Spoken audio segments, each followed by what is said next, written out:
Vamos continuar o nosso módulo de exame neurológico e vamos falar um pouco sobre o exame da sensibilidade. A sensibilidade é a capacidade que nós temos de perceber estímulos externos, de perceber o mundo à nossa volta. Existem vários tipos de sensibilidade, algumas especiais como visão, audição, paladar e olfato, que nós não vamos abordar nessa aula. Mas a sensibilidade somestésica, aquela do corpo, dor, temperatura, o tato, pressão, isso a gente vai conseguir conversar um pouquinho hoje. O exame da sensibilidade, ele é tecnicamente fácil, porém é um dos mais difíceis para nós interpretarmos. Por quê? Porque eu dependo da colaboração do paciente. Nós precisamos que o paciente nos informe o que ele sente. E essa condição, ela pode ser prejudicada em algumas situações. Se o paciente tem alguma alteração de consciência, nós falamos na aula de exame de consciência, se ele está sonolento ou torporoso, se ele tem alguma alteração na compreensão, na linguagem, se esse paciente tem algum retardo cognitivo, esse paciente vai apresentar dificuldade em informar aquilo que está sentindo. Então é um exame que é fácil de ser realizado, mas é difícil de ser interpretado porque depende de várias outras situações. Uma outra condição para você fazer um bom exame da sensibilidade é conhecer a anatomofisiologia. Eu preciso saber as vias que levam o estímulo sensitivo, por onde elas passam, para onde elas vão, até chegarem ao córtex. Como funciona? De uma forma bem simples. Nós temos receptores espalhados pelo corpo. Receptores são estruturas capazes de transformar um estímulo qualquer em impulso nervoso. Um estímulo de tato, de dor, de temperatura, quente ou fria. Quando esse receptor recebe o estímulo, ele transforma o estímulo em impulso nervoso. Esses receptores, eles ficam localizados na superfície da pele e alguns deles ficam em estruturas mais profundas, como tendões, músculos e articulações. E a gente vai dividir um pouco a sensibilidade em superficial e profunda. Daqui a pouco a gente vai falar um pouco sobre isso. Então vamos lá. Os receptores periféricos estão espalhados pelo corpo. Quando ele recebe um estímulo, transforma em impulso nervoso e esse estímulo vai seguir pelo nervo periférico. Esses nervos periféricos, que são vários para cada região do corpo, de uma mesma área, eles vão se unindo e formando raízes espinhais, são as raízes que chegam à medula. Toda raiz sensitiva chega à medula pelo corno posterior da medula. Então, os vários tipos de sensibilidade, dor, calor, tato grosseiro, tato mais fino, vibração, pressão, eles começam no receptor, em receptores diferentes, porque são estímulos diferentes, trafegam pelo nervo periférico juntos, aqueles que são da mesma região, depois se unem em uma raiz espinhal e chegam à medula pelo corno posterior da medula. Ao chegar à medula, existe uma divisão. Existem várias vias sensitivas, várias. Nós vamos nos ater a duas principais: a via cordonal posterior e a via espinotalâmica. A via cordonal posterior fica localizada na região posterior da medula e a via espinotalâmica, ela pode ascender pelo cordão lateral, chamada espinotalâmica lateral, ou pelo cordão anterior da medula, chamada espinotalâmica anterior. Nós vamos nos ater à via cordonal posterior e espinotalâmica lateral. Então, ao chegar à medula, eu falei que elas se dividem. Um grupo de fibras segue pelo cordão posterior da medula e um outro grupo vai formar a via espinotalâmica. Vamos primeiro pela via cordonal posterior. Essas fibras chegam à medula, ganham o cordão posterior da medula e vão ascender, vão subir, porque eu tenho que levar o estímulo da periferia até o córtex sensitivo, no giro pós-central. Então ela vai chegar à medula e vai ascender, vai subir, e quando chega na região do bulbo, esse neurônio que veio lá da periferia, ele faz sinapse com um segundo neurônio sensitivo. O segundo neurônio, ele cruza para o lado oposto e vai em direção ao tálamo. O tálamo é o gerente da sensibilidade. O tálamo ele recebe todo o estímulo sensitivo, à exceção do olfato, organiza esse estímulo e encaminha para o córtex. Então, o primeiro neurônio vem da periferia, da via cordonal posterior, sobe pelo cordão posterior, ao chegar no bulbo faz sinapse com o segundo neurônio sensitivo, que cruza para o lado oposto e vai em direção ao tálamo. Ou seja, o estímulo que vem do lado esquerdo cruza e vai para o tálamo direito. E do tálamo tem um terceiro neurônio que vai em direção ao córtex sensitivo. Essa é a via cordonal posterior. Por essa via passam as sensibilidades de vibração, pressão e propriocepção, que é a noção de posição corporal, propriocepção consciente, porque existem vias de propriocepção inconsciente. A propriocepção é a consciência da nossa posição corporal. Vão pelo cordão posterior da medula. Além disso, outros tipos de sensibilidade, de integração cortical, como a discriminação tátil, que é você reconhecer detalhes do objeto, a estereognosia, que é reconhecer, lembra de gnosia, reconhecimento? Estereognosia, reconhecer formas através do tato, sem o auxílio da visão. Esses estímulos trafegam pelo cordão posterior. Na via espinotalâmica, a anatomofisiologia é diferente. Ao chegar na medula, essas fibras fazem sinapse com o segundo neurônio motor, segundo neurônio sensitivo. Esse segundo neurônio sensitivo cruza já na medula e vai em direção ao tálamo. Por isso a via é espinotalâmica. Vai da medula espinhal até o tálamo.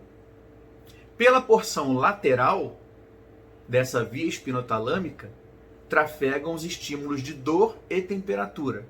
Pela região anterior, trafegam estímulos de tato protopático, ou tato grosseiro.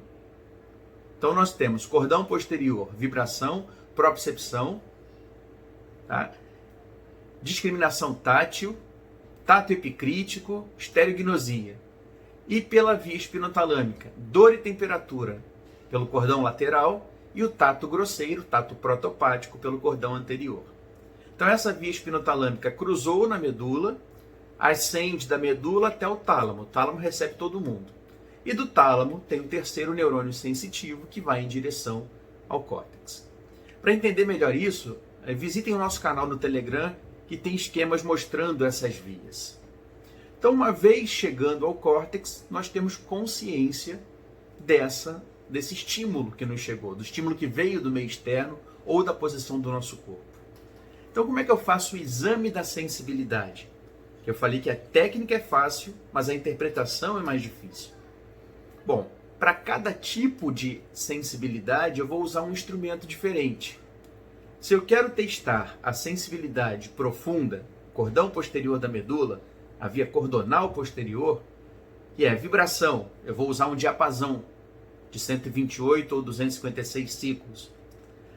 O tato epicrítico, eu vou dar objetos e pedir detalhes daquele objeto para o paciente. A vibração, o tato epicrítico e a propriocepção. Propriocepção, nós podemos fazer movimentos articulares, o paciente com os olhos fechados, e ele vai nos dizer, né, a posição daquele segmento corporal. Para eu examinar a sensibilidade superficial, dor, eu uso algum objeto pontiagudo. Eu gosto muito de usar palitos de dente descartáveis. Então, o palito de dente eu faço um estímulo doloroso, de leve no paciente.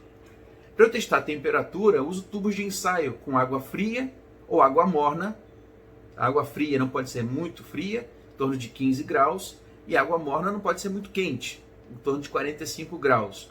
Por quê? Se eu fizer um estímulo muito intenso de temperatura, muito quente, você vai queimar o paciente e estimular fibras dolorosas, e não é o que a gente quer no nosso exame. E o tato protopático, eu posso usar um pincel ou um algodão e tocar a pele do paciente para ver se ele consegue identificar esse toque e a localização. Então, ao fazer o exame, eu preciso seguir algumas regras. Primeiro, explicar ao paciente que é um exame que não vai causar nenhum dano a ele, mas que eu preciso muito da colaboração dele para fazer. Segundo, orientar que ele vai precisar ficar com os olhos fechados durante o exame, para evitar qualquer coisa que possa mascarar aquela informação. E aí eu vou começar o exame. Eu tenho que examinar toda a sensibilidade da pele do nosso paciente. Membros inferiores, membros superiores, tronco, face. Por onde eu começo? Depende, cada um tem uma sequência. A única recomendação é de não começarmos pela área em que o paciente tem queixa sensitiva. Se ele tem um desconforto, uma alteração sensitiva na mão esquerda, eu não posso começar na mão esquerda. Eu começo numa outra região distante daquela área, para quê? Quando eu chegar na área alterada, ele tenha consciência do que é o normal dele e me explique melhor qual é a diferença que ele sente na região afetada. E assim nós vamos começar o nosso exame. Faço o exame e vou fazer estímulos no paciente com os olhos fechados. Preciso de um ambiente calmo e silencioso, porque eu quero que o paciente colabore. Se ele estiver num ambiente desconfortável, isso vai ficar ruim. Preciso de tempo e tranquilidade para fazer esse exame. Então são coisas que normalmente no corre-corre de um hospital fica um pouco mais difícil, mas a gente tem que tentar fazer. E aí eu começo o meu exame. Eu faço um estímulo e a primeira coisa é perguntar ao paciente se ele sentiu aquele estímulo, sim ou não. Depois eu peço que ele localize aquele estímulo. Se ele sentiu, eu pergunto onde eu toquei. Se foi no ombro, se foi na face, se foi no membro inferior, ele tem que localizar aquele estímulo. Depois, é importante nós compararmos pontos diferentes de um mesmo dimídio, por exemplo, a sensibilidade do ombro e a da mão, para ver se elas têm a mesma intensidade, a mesma percepção, e depois compararmos áreas de lados opostos, o ombro esquerdo e o ombro direito, por exemplo. Depois a mão esquerda e a mão direita. Eu preciso comparar áreas simétricas. Depois que você conclui esse exame, eu tenho que fazer com um estímulo álgico, com um estímulo térmico doloroso, com um diapasão, com a propriocepção, com o tato epicrítico. Para cada tipo de sensibilidade, eu tenho que fazer toda essa sequência de comparação de um lado com o outro e áreas diferentes do mesmo lado. E ao final desse exame, eu tenho que ser capaz de identificar se existe alteração e onde está essa alteração.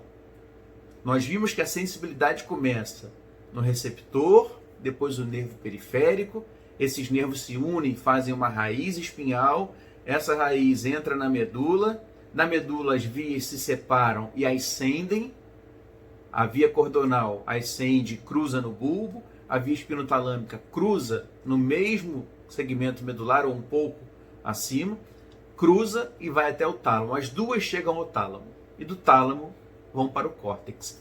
Então, dependendo do tipo e da localização das alterações que eu encontrar, eu tenho que saber se essa lesão é de nervo periférico, se é uma neuropatia periférica, se essa lesão está na raiz espinhal, se a lesão está na medula e em que região da medula, anterior, lateral, posterior ou toda a medula, e em que altura da medula, lombar, torácica, cervical, se a lesão está no tálamo ou se está no córtex. Isso é o mais complicado. Então, de uma forma bem resumida, se eu tenho um comprometimento do nervo periférico, e nós vimos que fibras de diferentes sensibilidades, vindas de uma mesma área, trafegam por um nervo juntos, se eu tenho lesão do nervo periférico, nós teremos alteração da sensibilidade superficial e profunda somente naquela região. Se vários nervos formam uma raiz, e se eu tenho uma lesão na raiz, a alteração será da sensibilidade superficial e profunda, mas seguindo o trajeto da raiz, um dermátomo, que é uma faixa do corpo correspondente àquela raiz. Vamos pular um pouquinho a medula e vamos para o tálamo. Se o tálamo recebe toda a sensibilidade que vem do lado contrário, lesões no tálamo fazem o paciente perder a sensibilidade em toda a metade do corpo do lado contrário. Então não vai ser em faixa nem só numa região. Vai ser em toda a metade do corpo. Uma hemihipoestesia ou hemianestesia. E o córtex, como é que funciona? O tálamo recebe tudo e manda para o córtex. Só que o córtex tem uma área extensa onde eu tenho a representação corporal. A área mais medial do córtex sensitivo corresponde a membro inferior. A área superolateral corresponde a membro superior e face. Então eu não tenho uma lesão, dificilmente teria uma lesão em todo o córtex. Eu terei uma lesão numa área específica do córtex sensorial. Então se eu tenho uma alteração na área do membro inferior, eu vou perder a sensibilidade no membro inferior contralateral. Se eu tenho na área da face, eu vou perder a sensibilidade na face do paciente. E assim por diante. E quando o tálamo está íntegro, as sensibilidades mais simples, dor, temperatura e tato grosseiro, o tálamo é capaz de interpretar alguma coisa. Então, lesões corticais comprometem principalmente a sensibilidade mais elaborada, a estereognosia, a propriocepção, a vibração, que dependem mais do córtex. E agora vamos voltar para a medula. Como eu falei, dependendo da região da medula, posterior, lateral ou anterior, e a altura. Então vamos tentar simplificar isso. Pelo cordão posterior, trafegam as fibras de sensibilidade profunda. Vibração, pressão, propriocepção e aquelas vias que eu falei de integração cortical, né? Estereognosia, discriminação tátil e por aí vai. E ela só cruza no bulbo. Então, se eu tenho uma lesão na medula, no cordão posterior, o estímulo entrou na medula, mas não cruzou ainda. Se eu tenho a lesão do lado direito, o paciente vai perder a sensibilidade profunda do lado direito e da lesão para baixo. Por que da lesão para baixo? Porque os estímulos que vão vindo de áreas inferiores vão parando na lesão. Os estímulos que chegarem à medula acima da lesão, eles continuam a subir e vão chegar no tálamo e no córtex. Então, no cordão posterior, da lesão para baixo e do mesmo lado, eu vou perder a sensibilidade profunda. Se eu tenho uma lesão na via espinotalâmica lateral, por exemplo, que é dor e temperatura, nós vimos que ela cruza já na medula. Então, se eu leso o espinotalâmico lateral do lado direito, por ali trafegam estímulos de dor e temperatura que vêm do lado esquerdo do corpo. Então, quando eu leso o cordão ou a via espinotalâmica lateral, eu vou perder dor e temperatura da lesão para baixo e do lado contrário àquela lesão. Então, essas vias medulares são importantes. Se a lesão é no segmento lombar ou no segmento torácico baixo, eu tenho alteração ali da cicatriz umbilical, da região lombar para baixo. Se a lesão é mais alta, no segmento torácico alto, eu já tenho ali da região do tórax para baixo. Então, a cada nível de comprometimento que eu tenho na medula, a lesão vai ser daquele nível para baixo. Então, uma característica que sugere uma lesão medular é a presença de nível sensitivo. O que é isso? É uma região onde dali para baixo eu tenho alteração da sensibilidade. Seja de cordão posterior, de cordão lateral, de toda a parte anterior, da medula completa.